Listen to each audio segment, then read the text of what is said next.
আতফাল Quranic challenge.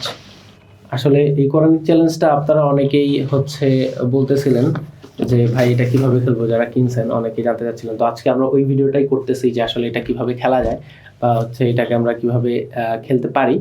তো first একটু unbox করি। আনবক্স করলেই প্রথমে আমরা পাচ্ছি এটা নিয়মাবলী। আসলে আপনারা যদি এই নিয়মাবলীটা ভালোভাবে পড়েন সেখান থেকেই কিন্তু আপনারা বুঝতে পারবেন যে এটা কিভাবে খেলবেন। তো আমরা সবগুলো আবার ভালোভাবে বুঝাই দিচ্ছি যে আপনারা আসলে এটা কিভাবে খেলবেন। প্রথমে আছে খেলার উপকরণের দিকে প্রথম দিকে আমরা খুলে যেটা পাবো সেটা হচ্ছে একটি খেলার বোর্ড, এবং এটা সাইজটা 2 feet by 2 feet, 2 square feet. এটাকে এইভাবে আছে, এটা আনফোল্ড করার একটা সিস্টেম আছে। হ্যাঁ, শুরুতেই এইভাবে আনফোল্ড করতে চাই তাহলে কিন্তু আসলে হবে না।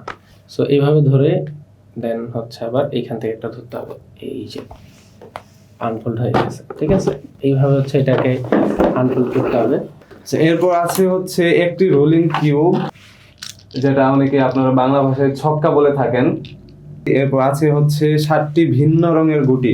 এই 7টি গুটি, এটা আমরা 7 জন একসাথে এই গেমটা খেলতে পারবো, বা 4-5 জন বন্ধু একসাথে এটা খেলতে পারবো। আর ভাই একটা মজার বিষয় সামনে কিন্তু ঈদ আসতেছে। হ্যাঁ, ঈদে অনেকেই যে ফ্যামিলি সবার সাথে টাইম কাটাবে, সবাই ঘুমায় কাটায়। প্ল্যান কি ভাই? ঘুমাবো। ভাই না ঘুমায় সবার সাথে এটা খেলেন, কোরআনিক জ্ঞানটাও অর্জন হবে এবং আপনি একটা খুব ভালো সময় স্পেন্ড করতে পারবেন। আই গেস ফ্যামিলি বন্ডিংটাও বাড়বে। আর এটা কিন্তু মেন উদ্দেশ্য খেলাটা না, আমরা এখান থেকে অনেকগুলা বিষয় জানতে পারবো, সেটা কোরআন থেকে। আচ্ছা, এরপরে কি কি আছে আমরা দেখি। যদি উপকরণের মধ্যে 100টি প্রশ্ন উত্তর কার্ডগুলো দেখাই। 100টা কার্ড আছে। এটা এখন অনেকে প্রশ্ন করতে পারে ভাই এটা 3 ভাগে কেন? এটা 3 ভাগে এটা মূলত 3টা লেভেলের কার্ড।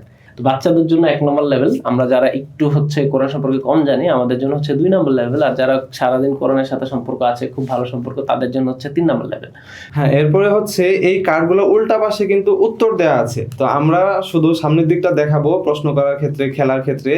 যখন কেউ প্রশ্নের উত্তর বলবে, আমরা পিছন থেকে উত্তর মিলিয়ে দেখতে পারবো যে আসলে তার বলা উত্তরটা ঠিক আছে কিনা।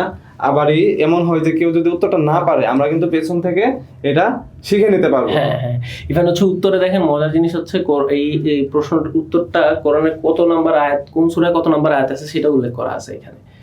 হ্যাঁ, সো এইটা থেকে কিন্তু আমরা মোটামুটি অ্যাটলিস্ট সূরার নামগুলো তো জানতেই পারতেছি।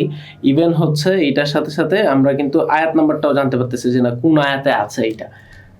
এরপর বিষয় আমরা যদি নিয়মাবলীটা দেখি, এখানে বিভিন্ন টপিকের আইকনগুলো দেয়া আছে। আপনারা যারা এই গেমসটা খেলবেন, আপনারা এটা বিস্তারিত পড়লে দেখতে পারবেন। তারপর আমরা সংক্ষিপ্তভাবে বলি। হ্যাঁ, ইভেন প্রশ্ন কিন্তু এই যে 7টা প্রশ্ন, এখানে 7টা লাইন। হ্যাঁ, 7টা প্রশ্নের মধ্যে 7টা আইকন আছে। তো এইখানে তো আইকন দিয়ে বোঝা যায় না যে বিষয়টা আসলে কি। আমরা নিয়মাবলীতে দেখি যে প্রথম যে আইকনটা, এইটা কোরআনিক জ্ঞান সম্পর্কিত। হ্যাঁ, কোরআনিক জ্ঞান সম্পর্কিত এখানে মূলত কোরআনে কারিমের বেসিক নলেজ, যেমন কোরআনের পরিচয় বা নাজিল হওয়ার উদ্দেশ্য, মৌলিক বৈশিষ্ট্য, সূরা, আয়াত, দুনিয়া, আখিরাত, এই কোরআনের মৌলিক যে বিষয়গুলো আছে, এই বিষয়গুলো এই নাম্বার টপিকে আছে। দেন 2 নাম্বার টপিকটা কোরআনের নবী রাসূল সম্পর্কিত। হ্যাঁ, কোরআনে বর্ণিত নবী রাসূল সম্পর্কিত প্রশ্ন, এটা 2 নাম্বার। সো 3 নাম্বারে আপনার আইকনটা দেখে যে আইকনগুলো আছে, শুধু টপিকের নামটা মনে রাখলে মোটামুটি আশা করি যে হয়ে যাবে। হ্যাঁ, পরের আইকন এখানে মদিনার সবুজ গম্বুজ দেখা যাচ্ছে। হ্যাঁ, এটা কোরআনের ব্যক্তিবর্গ। সো এখানে কোরআনে বর্ণিত নবী রাসূল ছাড়া অন্য যে সকল ব্যক্তিরা আছেন তাদের কথা এখানে আসছে, যেমন আপনার কারুন, হারুন, মারিয়াম, ইমরান, এই ধরনের ব্যক্তিবর্গের নাম এখানে আছে। এরপরের আইকনে আমরা মসজিদুল আকসার যে গম্বুজটা, এটা দেখতে পাচ্ছি। হ্যাঁ, এই মসজিদুল আকসার গম্বুজটা রিপ্রেজেন্ট করতে কোরআনে বর্ণিত স্থান বা প্রাণী, যেমন মক্কা, মদিনা, বা হাতি, পিঁপড়া, যেসব প্রাণীদের কথা আমরা শুনতে পারি, যেমন সূরা বাকারা, গাভী, এই ধরনের বিষয়গুলো এই টপিকের আন্ডারে আসবে। এরপরের আইকনে আমরা প্রশ্নবোধক চিহ্ন দেখতে পাচ্ছি। এটা মূলত কোরআনী উপদেশ সমূহ। এখানে বিস্তারিত কি আছে ভাই একটু বলে দেন। আচ্ছা, কোরআনের উপদেশ বলতে এটা তো বোঝাই যাচ্ছে যে কোরআন থেকে আমাদেরকে কি নির্দেশনা দেওয়া হয়েছে, কি করতে বলা হয়েছে, কি করতে বলা হয় নাই, বা মানুষের ব্যক্তিগত সামাজিক জীবনে আমরা কিভাবে চলতে পারি, এই ধরনের বিষয়গুলো, যেমন তাওহীদ, সালাত, যাকাত, এই ধরনের বিষয়গুলো আছে এখানে। আচ্ছা, এরপরে আমরা যে আইকনটা দেখতে পাচ্ছি সেটা একটা ঘরের মতো দেখা যাচ্ছে। ভাই এটার ব্যাপারে হ্যাঁ, এইটা কোরআনিক শিষ্টাচার। দেখেন না, খুব সুন্দর একটা ঘর দেখা যাচ্ছে এবং ভিতরে একটা হার্ট শেপ আছে। সো এটা কোরআনিক শিষ্টাচার এইখানে হচ্ছে মূলত আমরা আল্লাহর সাথে বা মানুষের সাথে কি ধরনের ব্যবহার করব, আচার, উত্তম আচার, আখলাক, এইগুলো নিয়ে হচ্ছে এইখানে প্রশ্নগুলো হবে। যেমন ধরেন সালাম দেওয়া, সত্য কথা বলা, এইসব জিনিস। এবং লাস্টলি যেটা আছে সেটা হচ্ছে দেখেন আল্লাহর নামের একটা ক্যালিগ্রাফি করা আছে আইকনটা। সো এইটা হচ্ছে আল্লাহর নাম সমূহ। এইখানে মূলত আল্লাহর যে 99টা নাম, কোরআনে বর্ণিত নামের পাশাপাশি মোট যে 99টা নাম, এই 99টা নাম হচ্ছে আমরা এখানে যুক্ত করেছি। এই নামেরগুলোর অর্থ কি বা এগুলোর ব্যবহারিক দিক কি, এই ধরনের প্রশ্নগুলো এখান থেকে আসবে। আচ্ছা, আমরা মোটামুটি হচ্ছে দেখলাম যে আসলে এখানে কি কি ধরনের প্রশ্ন থাকতে পারে। সো এখানে টোটাল 7টা টপিক, আর কার্ড কয়টা ভাই? 100 টাকা। তাহলে হচ্ছে 7 × 100, টোটাল 700টা প্রশ্ন। 700টা প্রশ্ন। এবং আরেকটা জিনিস দেখেন, এটা মানে যেহেতু বাচ্চারা খেলবে, এখানে কালার সায়েন্সের একটা বিষয় ইউজ করেছে যে যখন আমরা প্রশ্ন করতেছি, প্রশ্নের কার্ডের কালারটা হচ্ছে লাল কালার, এবং অপোজিটে যদি দেখি তাহলে হচ্ছে সবুজ কালার। এটার উত্তরটা হচ্ছে, অ্যান্সারটা কি সবুজ কালার। সো দেখলে বোঝা যাবে যে না, লাল কালার যখন এটা প্রশ্ন, সো সবুজ কালারটা হচ্ছে অ্যান্সার। এবং এই খেলায় একজন পরিচালক লাগবে, যে হচ্ছে মূলত খেলাটা পরিচালনা করবে। সে খেলার অংশ থাকবে না, সে কোচ হিসাবে থাকবে, পরিচালক হিসাবে। বা যদি বড়রা খেলি, সবার মধ্যে আন্ডারস্ট্যান্ডিং ভালো থাকে, তাহলে মানে একজন পরিচালক থাকলে হলো সে যখন উত্তর দিবে তখন এটা আরেকজনকে দায়িত্ব দিবে, আবার সে তার দায়িত্ব বুঝে নেবে। তো এখানে পরিচালকের কাজটা কি? পরিচালকের কাজটা হচ্ছে প্রশ্নগুলো করা, তারপরে হচ্ছে আপনার এই যে সবাই ঠিক মতো খেলতেছে কিনা ওইটা দেখা, কেউ চিটিং করলো কিনা, এই প্রশ্নগুলো কেন কেউ জেনে না যায়। নিয়মিত, যেহেতু এটা একটু বড় জিনিস, একটু বড়, সো এই কার্ডটা সবসময় পরিচালকের হাতে থাকবে, যে আমাদের এই নিয়মাবলী কার্ডটা, উনি এটা দেখে সবাইকে নির্দেশনা দেবে, এটা করো, এটা করো, না করো। তো আমরা যখন খেলাটা শুরু করব, আমরা কোন কার্ডগুলো বাছাই করব সেটা হচ্ছে আমাদের লেভেল অনুযায়ী। যেহেতু 3টা লেভেল আছে, তো আমরা যদি মনে করি যে আমরা মোটামুটি মাঝামাঝি লেভেলে, তখন আমরা লেভেল 2 নিয়ে খেলবো। এখানে ইনস্ট্রাকশন দেওয়া আছে। এবং আমরা যদি মনে করি যে আমরা ছোট বাচ্চারা খেলে, 8 বছর থেকে 12-15 বছর পর্যন্ত বাচ্চারা, তখন হচ্ছে তারা লেভেল 1 এ খেলবে। আর যারা হচ্ছে কোরআন সম্পর্কে একটু বেশি জ্ঞানী, যেটা বললাম যে সবসময় কোরআনের সাথে তাদের সম্পর্ক অনেক ভালো, তাতাব্বুরের মধ্যে থাকে, বা হচ্ছে কোরআনের অর্থগুলো বুঝে, তারা আসলে মনে হয় 3 নাম্বার লেভেলটাই তাদের জন্য পারফেক্ট। তো এইখানে আমরা এরপর যদি একটু দেখি যে খেলার টার্ন, এটা খুব গুরুত্বপূর্ণ একটা বিষয়। এটা একটু আমি বুঝাই। যেমন এইখানে দেখেন, এই খেলার টার্নের এইখানে যদি আসি, এখানে ফার্স্টে যে লোডিং কিউবটা দেখতেছেন, এটা খেলা শুরু করতে হবে অবশ্যই এখানে যে বয়সের ছোট তাকে দিয়ে। ধরেন আমরা 5 জন খেলতেছি, এর মধ্যে যে বয়সের ছোট তাকে দিয়ে খেলা শুরু করব। সো ধরেন আমি খেলাটা শুরু করি। সো খেলাটা শুরু করলে এরপর কি হবে, যে ছোট সে খেলাটা শুরু করবে, এবং তার ডান দিক থেকে, যেহেতু ডান দিক থেকে যাওয়া সুন্নাহ, সো ডান দিক থেকে এরপরে করে ঘুরবে। এবং খেলাটা যখন শুরু হবে, সবগুলো কুটি, ধরেন আমরা যেই কজন খেলতেছি, সাপোজ আমরা 2জন খেলতেছি, এখানে জাস্ট এখানে 2টা গুটি থাকবে, বাকি গুটিগুলো আমরা এখান থেকে সরায় দিব, এগুলো থাকবে না এখানে। সো এই কুটিগুলো এই শুরু ঘরে থাকবে। সো শুরু ঘরের পর থেকে আমরা 1-2 গুণ, মানে এইটাকে ঘর হিসেবে কাউন্ট করবো না, আমরা এরপর থেকে 1-2 গুনবো। আর একটা বিষয় হচ্ছে, আমরা অনেকেই লুডো খেলার সাথে এটা সম্পৃক্ত করতে পারেন, কিন্তু লুডো খেলা কিন্তু এই 6 না পড়লে খেলা শুরু হয় না। এখানে সময় অপচয় হওয়ার অনেক একটা চান্স থাকে। কিন্তু এখানে আমরা যে কোনো একটা সংখ্যা উঠলেই আমরা শুরু করতে পারবো। হ্যাঁ, এইখানে আরেকটা বিষয় যেটা আমরা এই যে এই বোর্ডটা যদি হাতে নেন, দেখতে পারবেন এই যে এখানে লেখা আছে, দেখেন যে আমরা হচ্ছে 30 মিনিটের বেশি খেলবো না। 30 মিনিটের মধ্যে যে আগে থাকবে সে হচ্ছে উইন হবে। শুরু করে দেই আমরা তাহলে। আমরা এটা এখানে রাখি। আমি ধরেন শুরু করলাম খেলার টার্ন দিয়ে, যে আমি মারলাম, আমার হচ্ছে 6। সো 6 উঠলে 6 নাম্বার ঘর যে এখানে আসে 1 2 3 4 5 6। সো এটা কি ছিল ভাই? এটা আমরা একটু আগে দেখছি, এটা হচ্ছে কোরআনিক শিষ্টাচার। সো 6 নাম্বার ঘরে আমার কার্ডটা আসবে। তারপরে কি হবে, এইবার এই টপিক অনুযায়ী আমাকে প্রশ্ন করা হবে। আচ্ছা, আমি যদি এখান থেকে প্রশ্নটা করি, তো এইখানে আছে হচ্ছে নারীরা কিভাবে হাঁটবে? খুব সম্ভবত বিনয় এবং নম্রভাবে হাঁটবে। হ্যাঁ, উত্তর কাছাকাছি এবং সেমই বলা যায়, সেটা হচ্ছে লাজুক ভাবে এখানে দেয়া আছে। এটা আছে হচ্ছে সূরা কাসাসের 25 নম্বর আয়াতে। হ্যাঁ, সূরা কাসাসের 25 নম্বর আয়াতে এই জিনিসটা উল্লেখ করা আছে। সো এই যে ধরেন আমার উত্তরটা, ধরেন আমারটা হয় নাই সাপোজ, হ্যাঁ, এইখানে যে অ্যান্সারগুলো দেওয়া আছে, অ্যান্সারগুলো কিন্তু মানে কোরআনে যেভাবে আসছে হুবহু ওইভাবে দেওয়া আছে, ঠিক আছে? ধরেন বিনয় আর লাজুক তো কাছাকাছি, বাট আমারটা হয় নাই কেন? কারণ আমি হচ্ছে হুবহু বলতে পারি নাই। কোরআনে যেভাবে আছে, কোরআনে আছে হচ্ছে লাজুক ভাবে হাঁটবে। তো ধরেন আমারটা হয় নাই, আমারটা না হইলে তাহলে কি করতে হবে? আচ্ছা, তাহলে ভুল উত্তর দিলে কি করবে? প্রথমবার ভুল উত্তর দিলে খেলোয়াড় তার বর্তমান ঘরেই থাকবে, তার মানে সে 6 মেরে যে এইখানে আসছিল সে এখানেই থাকবে। হ্যাঁ হ্যাঁ, তো আমি এখন এই ঘরে আছি, এবং এখন ধর হচ্ছে ভাইয়ের মারার ভাই একটু আপনি রোলিং। আচ্ছা, আমি এখন রোলিং কিউবটা ঘুরিয়ে নেই। হ্যাঁ, আপনি একটু রোলিং কিউবটা রোল করেন, দেখি কত আসে। ভাইয়ের আসছে হচ্ছে 2। হ্যাঁ, তাহলে আমি 2 ঘরে এগিয়ে যাই। 1 2। তো এইখানে আছে কাবার আইকন। ভাই আমাকে প্রশ্ন করেন একটা। কাবার আইকন মানে হচ্ছে, হ্যাঁ আমরা ইভেন দেখি আমাকে যে প্রশ্নটা করা হয়েছিল এই কার্ড থেকে, সো আমরা এই কার্ডটাকে পিছনে নিয়ে যাব। ঠিক আছে, যেই কার্ড থেকে প্রশ্ন হবে প্রতি খেলোয়াড়ের জন্য ওই ওই ওই খেলোয়াড়ের প্রশ্ন করা শেষ, সো কার্ডটা পিছনে চলে যাবে। নতুন পার্টিসিপেন্টের প্রশ্ন আসলে নতুন কার্ড থেকে আসবে। আমরা কিন্তু কার্ডগুলো আগে একটু শাফল করে নিয়েছি যেন হচ্ছে প্রশ্নের ধারাবাহিকতাটা একটু নষ্ট হয়ে যায়। সো এখন আমি যদি ওনাকে প্রশ্ন করি, ওনার 2 নম্বর হচ্ছে কাবা। কাবার টপিকটা হচ্ছে কোরআনের নবী রাসূল। সো এইখানে ওনার প্রশ্ন হচ্ছে মুহাম্মদ সাল্লাল্লাহু আলাইহি সাল্লামকে উম্মি নবী বলা হয়েছে কেন? মুহাম্মদ সাল্লাল্লাহু আলাইহি সাল্লামকে উম্মি নবী বলা হয়েছে কারণ তিনি নিরক্ষর ছিলেন। জি, দুনিয়ায় তিনি কারো কাছে পড়ালেখা শিখেননি। ধরেন যে এখন ভাইয়ের উত্তর হয়েছে, সো ভাইয়ের উত্তর হইলে আমরা এই কি করব, এই কার্ডটাকে আবার সরায় ফেলবো। সরায় ফেলার পরে ভাইকে আবার মারার সুযোগ দেবো। ভাই এই আমরা যদি নিয়মাবলী দেখি, এখানে লেখা আছে যে প্রথমবার সঠিক উত্তর দিলে খেলোয়াড় আবার কিউব ঘোরানোর সুযোগ পাবে। যেমন ধরেন ভাই হচ্ছে এই ঘরে ছিল, সো এইখানে উনি সঠিক উত্তর পারছেন। সো সঠিক উত্তর পারার পরে ওনাকে আবার মারার সুযোগ দেওয়া হবে 3। তাহলে 1 2 3 ভাই হচ্ছে এইখানে আসছে। এইখানে আসলে ভাইকে এইখান থেকে আবার প্রশ্ন করা হবে। সো এই আইকনটা হচ্ছে মসজিদুল আকসা দেখা যাচ্ছে। এই আইকনটা খুব সম্ভবত হচ্ছে কোরআনের স্থান ও প্রাণী, রাইট? তো এখান থেকে যদি ভাইকে, আমি যে কার্ড কিন্তু চেঞ্জ করছি, যে 32 ছিল 4 নাম্বার কার্ড। সো এখান থেকে যদি প্রশ্ন করি কাফিরদের শেষ ঠিকানা কোথায়, এটা হচ্ছে প্রশ্ন। আচ্ছা, এটার উত্তর হবে হচ্ছে জাহান্নাম। কাফিরদের শেষ ঠিকানা জাহান্নামে। সো এই যে উনি সঠিক উত্তর দিলেন, তখন তাইলে হচ্ছে উনি আবার মারার সুযোগ পাবেন। ভাই আবার আপনি আরেকবার মারেন, তৃতীয়বার। হ্যাঁ, তৃতীয়বার মারলেন। তৃতীয়বারে হচ্ছে উনি 2 ঘর 1 2 এইখানে আসছেন। তৃতীয়বার সঠিক উত্তর দিলে যে ঘরে আছে সে ঘরেই থাকবে, তাকে আর কোনো প্রশ্ন করা হবে না। ঠিক আছে, সো উনি দেখেন অনেক দূর চলে আসছেন সঠিক উত্তর দেওয়ার কারণে। ঠিক আছে, এবার ধরেন আমি একবার ভুল উত্তর দিছি, দেন এবার আবার আমার মারার সময় আসছে। এখন যদি আমি আবার একটু রোলিং কিউবটা ঘুরাই, আমি যদি আবার ঘুরাই, তাহলে এবার ওটা হচ্ছে 3। সো 3 নম্বর ঘরে যদি যাই, 1 2 3। হ্যাঁ, এখানে হচ্ছে কোরআনের উপদেশ সমূহ প্রশ্ন আইকনটা। হ্যাঁ, আচ্ছা, তো এখানে যে আইকনটা আছে সেই আইকন থেকে আমি প্রশ্নটা করব। প্রশ্ন হচ্ছে নামাজ আদায়ের পর আল্লাহ কিসের জন্য ছড়িয়ে পড়তে বলেছেন? প্রশ্নটা অনেক সহজ, সেটা হচ্ছে জীবিকার জন্য। কিন্তু আমরা যেহেতু এই নিয়মটা আপনাকে দেখাচ্ছি, ধরলাম যে ভাই হচ্ছে পারলেন না, তাহলে ভুল উত্তর দিলে কি করতে হবে?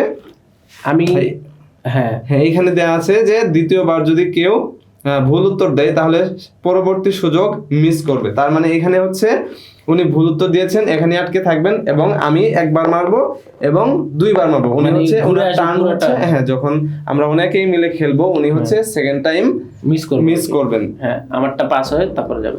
যদি কেউ পরপর 3 নাম্বার ভুল করে তাহলে? আচ্ছা, যদি কেউ পরপর 3 বার ভুল উত্তর দেয় তাহলে সে কি করবে? 1 ঘর পিছিয়ে যাবে। এই যে যেমন সে এখানে আছে, সে পিছিয়ে এখানে আসবে। হ্যাঁ, না ধরেন আমি এখানে মারলাম, এখানে আচ্ছা 3 নাম্বারটা। আচ্ছা, ধরেন যে এবার আবার আমার সুযোগ এসেছে এবং ধরেন আমি মারলাম, মারার পরে উঠেছে 4। সো 1 2 3 4, আমি এই ঘরে এসেছি। এই ঘরে আসার পরে এটা কি ঘর ভাই? এটা হচ্ছে কার্ডটা চেঞ্জ করে ফেলে আমরা, কোরআনিক শিষ্টাচার চেঞ্জ করি। এটা হচ্ছে কোরআনিক শিষ্টাচার। আমি যদি প্রশ্নটা আবার বলি যে আল্লাহ তাআলা কার পক্ষে বিতর্ক করতে নিষেধ করেছেন, এটাও খুবই সহজ প্রশ্ন, কিন্তু নিয়মের সাথে আমরা ভুল নিয়মটা শেখাচ্ছি। ধরেন যে এটার উত্তরটা ভুল হয়েছে, তো যদি ভুল উত্তর হয়, সে যদি 3 বার ভুল করছে, সো তাকে আবার 1 ঘর পিছিয়ে যেতে হবে। ঠিক আছে, এইটা হচ্ছে আমরা তাহলে সঠিক উত্তরের নিয়ম পেলাম। সঠিক উত্তর, তারপর হচ্ছে ভুল উত্তর। এবার আসেন বিশেষ নিয়ম, সেটা হচ্ছে ডাবল চান্স। এই যে আমি যে এই যে আইকনটা একটু দেখাই, হ্যাঁ, এটা হচ্ছে ডাবল চান্স। সো এইখানের কাজটা কি? ওকে, সো ডাবল চান্সের কাজটা যদি আমরা একটু দেখি, যে ডাবল চান্সে মানে বোঝাই যাচ্ছে আমরা একটু বেশি সুযোগ পাবো এইখানে। তো এইখানে কি লেখা আছে যে একজন খেলোয়াড় নিজের পছন্দ মতো টপিক থেকে প্রশ্ন নিতে পারবে। দেখেন এখানে কিন্তু সবগুলা ইয়েতে হচ্ছে টপিকের আইকন দেওয়া আছে সবগুলা জায়গায়, কিন্তু ডাবল চান্সে কিন্তু কোনো আইকন নাই। আসলে প্রশ্নটা কোত্থেকে হবে? প্রশ্নটা হচ্ছে খেলোয়াড় তার নিজের পছন্দ মতো প্রশ্ন নিতে হবে।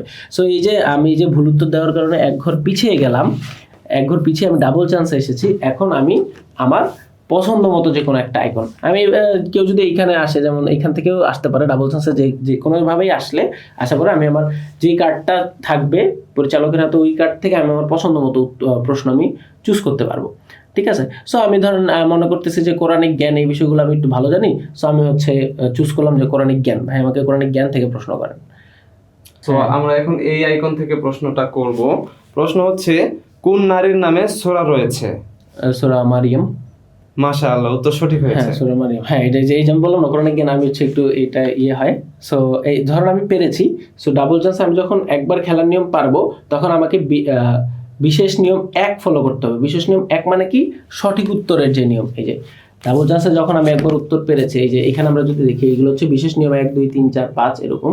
তো ডাবল চান্সে যখন আমি একবার পেরেছি, সো আমাকে কি করতে হবে? বিশেষ নিয়ম 1 ফলো করতে হবে। এখানে লেখা আছে যে ডাবল চান্স একবার পেলে বিশেষ নিয়ম 1। সো বিশেষ নিয়ম 1 এর প্রথমে কি আছে? সঠিক উত্তর দিলে খেলোয়াড় আবার রোলিং কিউব ঘোরানোর সুযোগ পাবে। সো আমি আবার রোলিং কিউব ঘোরানোর সুযোগটা পাচ্ছি, যেহেতু আমার উত্তরটা হয়েছে। আমি আবার একটু রোলিং কিউবটা রোল করি, ওটা হচ্ছে 4 1 2 3 4, আবার হচ্ছে আমার কোরআনিক জ্ঞানেই আসলো। সো আমরা কার্ডগুলো এখন একটু শাফল করে নেই, পেছন থেকে প্রশ্ন করি। হ্যাঁ আচ্ছা, কুরআন কয়টি মঞ্জিলে বিভক্ত? কোরআন 7টি মঞ্জিলে বিভক্ত। 7টি মঞ্জিলে বিভক্ত। আমরা যদি উত্তর দেখি, হ্যাঁ উত্তরটি সঠিক হয়েছে। সো যদি উত্তর সঠিক হয় ডাবল চান্সে, যে তাইলে কি করতে হবে? সঠিক উত্তর দিলে বিশেষ নিয়ম 1। সো বিশেষ নিয়ম 1 কি? এই যে আমার উত্তর হয়েছে, তাহলে আমি আবার মারতে পারবো। মানে সঠিক উত্তর দিলে যে নিয়মটা, ওই নিয়মটা আসলে রিপিট করবে এখানে। সো এটা দেখাইলাম না। তো সাপোজ যদি ধরেন আমার এটা ভুল উত্তর হয় এখানে, যে কোরআন কয়টি মঞ্জিলে, ধরেন এখান থেকে ডাবল চান্সে কেউ আসছে, সো তাকে সে তার পছন্দ মতো টপিক একটা নিছে এবং সে উত্তর দিতে পারে নাই, ভুল উত্তর হয়েছে। ঠিক আছে, সো যদি ভুল উত্তর হয় তাহলে এখানে কি করতে হবে? ভুল উত্তর হইলে এইখানে যেটা করতে হবে, যে প্রথমবার যদি ভুল উত্তর দেয় তাহলে এই কার্ডের অন্য টপিক থেকে অন্য টপিক সে বাছাই করতে পারবে। এটা কিন্তু তার ডাবল চান্স। এটাই হচ্ছে তার ডাবল চান্স। ডাবল চান্স মানে একবার পারে নাই, কিন্তু এই কার্ড থেকে অন্য একটা প্রশ্নের উত্তর বাছাই, অন্য একটা টপিক নিতে পারবে। যেমন ধরুন আমি কোরআন কয়টি মঞ্জিলে বিভক্ত পারলাম না, তো আমার কাছে মনে হলো যে এরপরে হয়তো কোরআনে বর্ণিত নবী রাসূল, এই জিনিসটা আমি খুব ভালো পারবো। সো এইখানে যে নবী রাসূলের আইকনটা আছে, মদিনা, খুব সম্ভবত মদিনার যে গম্বুজ, সো ওই আইকন থেকে এখন আমাকে প্রশ্ন করা হবে। এইভাবে করে হচ্ছে আসলে এই যে ডাবল চান্সের খেলাটা আগাবে। দেন এখানে আমরা যদি বিশেষ নিয়ম 4টা একটু দেখি, ভাই আপনি একটু বিশেষ নিয়ম 4টা দেখেন। এখানে সিঁড়ির আইকন দেয়া আছে, যেটা কিন্তু আমাদের এই টপিক আইকনের মধ্যে নাই। তো সিঁড়ির নিয়মটা এখানে আমি যদি বলি, এখানে খেলার পরিচালক যে কোনো টপিক থেকে প্রশ্ন করবেন। মানে হচ্ছে এর আগে ডাবল চান্সে একজন খেলোয়াড় নিজের মতো করে বাছাই করতে পারছে, আর সিঁড়ি থাকলে খেলার পরিচালক নিজে থেকে টপিক বাছাই করতে পারবে। পরিচালক যদি মনে করে যে ওই খেলোয়াড়কে সহজ প্রশ্ন করা উচিত, সহজ প্রশ্ন করবেন, মনে করে যেটা কঠিন প্রশ্ন করা উচিত কঠিন, এটা পুরোটাই হচ্ছে পরিচালকের হাতেই ডিপেন্ড করতেছে যে পরিচালক কোন প্রশ্ন করবেন। এবং হচ্ছে যখন পরিচালকের হাতে থাকবে তখন কিন্তু আসলে এই প্রশ্নটা অন্য পার্টিসিপেন্ট দেখতে পারবে না যে কোন টপিকে কি প্রশ্ন আছে। যেমন আমি যা ডাবল চান্সের প্রশ্নটা সিলেক্ট করব, ডাবল চান্সে যদি থাকি আমি কিন্তু দেখতেছি না যে এটা কি প্রশ্ন কি আছে, আমি জাস্ট টপিকটা সিলেক্ট করে দিচ্ছি। সেমভাবে পরিচালক এখান থেকে টপিক, ওনার নিজের মতো টপিক বলবে যে আমি এই টপিক থেকে প্রশ্ন করতেছি, বলার পরে ওই সব যাকে প্রশ্ন করতেছে, যেমন আমি যদি একটু খেলাটা দেখাই, যেমন সাপোজ হচ্ছে ভাই আপনি ধরেন আপনি সিঁড়িতে আসছেন, সিঁড়িতে আসার পরে এখন হচ্ছে আমি পরিচালক, সো আমার হাতে এই কার্ডটা আমি চেঞ্জ করে ফেলবো, স্বাভাবিকভাবে নতুন খেলোয়াড় আসলে কার্ডটা চেঞ্জ হয়ে যাবে। তো এখানে আসার পরে এবার আমি আমার পছন্দ মতো একটা টপিক, সো আমি ধরেন ওনাকে কোরআনিক শিষ্টাচার থেকে প্রশ্ন করবো। তো কোরআনিক শিষ্টাচার থেকে প্রশ্ন করার আগে ওনাকে বলবো যে ভাই আপনি কোরআনিক শিষ্টাচারে কি কি প্রশ্ন হবে আপনি একটু পড়ে নেন। তো উনি এই মুহূর্তে এই সময়ের মধ্যে হচ্ছে পড়ে নেবেন যে কোরআনিক শিষ্টাচারে কি কি প্রশ্ন হতে পারে, তাহলে উনি প্রস্তুত থাকবেন যে উত্তরগুলা কিরকম হইতে পারে। এই কারণে মূলত কিন্তু এখানে ডিটেলসে দেওয়া যে কোন ধরনের প্রশ্ন আসতে পারে। সো ধরেন ওনার হচ্ছে আমি কোরআনিক শিষ্টাচার থেকে যদি ওনাকে প্রশ্ন করি, তাহলে হচ্ছে অন্যের দোষত্রুটি খোঁজার বিষয় নির্দেশনা কি? সেটা হচ্ছে নিষেধ। সো এটা কোরআনে আছে এবং এটা হচ্ছে কোরআনে সূরা হুজরাতে আছে। যদি একটু দেখাই ক্যামেরায়, হ্যাঁ ভাই পেরেছে, যদি পারে সেক্ষেত্রে কি হবে, যদি উনি একবার উত্তর দিতে পারে, ভাই একটু দেখেন তো কি লেখা আছে এখানে। খেলোয়াড় সঠিক উত্তর দিলে তাকে একই কার্ড থেকে আরেকটি প্রশ্ন করা হবে। হ্যাঁ, কেউ যদি সঠিক উত্তর দেয় তাকে একই কার্ড থেকে আরেকটি প্রশ্ন করা হবে। হ্যাঁ, সো ভাই তাহলে আমাকে আরেকটা প্রশ্ন করেন। এই কার্ড থেকে আমি আরেকটা প্রশ্ন করব, সেটা হচ্ছে কোন নবীকে মাছ গিলে ফেলেছিল? এটা হচ্ছে হযরত ইউনূস আলাইহিস সালাম। হযরত ইউনূস আলাইহিস সালাম, ওনার উত্তরটা হয়েছে, এটা খুবই সহজ। এটা সূরা সাফফাতে আছে 142 নম্বর আয়াতে। সো ইভেন হচ্ছে যখন উনি পারছে, তো ওনাকে আবার আরেকটা প্রশ্ন করব এই একই কার্ড থেকে, সেটা হচ্ছে এই ক্ষেত্রে হচ্ছে যেহেতু এখন থেকে মানে যতগুলো পারবেন, যতগুলো পারবো সে তত ঘর সামনে এগোতে থাকবে। হ্যাঁ হ্যাঁ, তো আমরা উনি ভুল হওয়ার আগ পর্যন্ত আমাদের এই কার্ড থেকে সবগুলো টপিক থেকে প্রশ্ন করতে হবে। হ্যাঁ, এই জন্য এখানে সিঁড়ির আইকন হ্যাঁ, দেয়া আছে, সিঁড়ির icon একটা একটা করে স্টেপ আগাতে থাকবে। হ্যাঁ। সো ধরেন আমি আপনাকে যদি আরেকটা প্রশ্ন করি, যেমন হচ্ছে কোরআনে কয়টি সিজদার আয়াত আছে? কোরআনে সিজদার আয়াত আছে হচ্ছে 14টা, আর শাফি মাযহাব অনুযায়ী 15টা। হ্যাঁ, সো এইখানে হচ্ছে সিজদার আয়াত 14টা দেওয়া আছে। সো এখানে 14টি সিজদার আয়াত আছে কোরআনে। সো উনি পেরেছেন, এখন পর্যন্ত পেরেছেন, উনি কিন্তু সামনে আগে নাই। সো দুইটা পেরেছেন। উনি যদি তিনটা পারেন, আমরা উনিকে আরেকটা প্রশ্ন করি এখান থেকে, যে নেককারদের আমল কোথায় থাকবে? নেককারদের আমল থাকবে হচ্ছে ইল্লিনে। হ্যাঁ, নেককারদের আমল ইল্লিনে থাকবে। মুতাসাফফিফিনের 18 নম্বর আয়াত হচ্ছে এটা। সো উনি 4টা প্রশ্ন করেছেন, দেখি ওনাকে কোথায় আটকানো যায়। দেন কোন প্রাচীন সাম্রাজ্যের নামে একটি সূরা রয়েছে? কোন প্রাচীন সাম্রাজ্য? সূরা রোম, রোম জাতির নামে। রোম জাতির নামে একটা সূরা আছে। ওকে, ঠিক আছে। তো ভাই হচ্ছে মোটামুটি সবগুলাই পারতেছে। আমাদের আর দুইটা বাকি আছে। আমরা প্রশ্ন করি, আল্লাহকে কি হিসাবে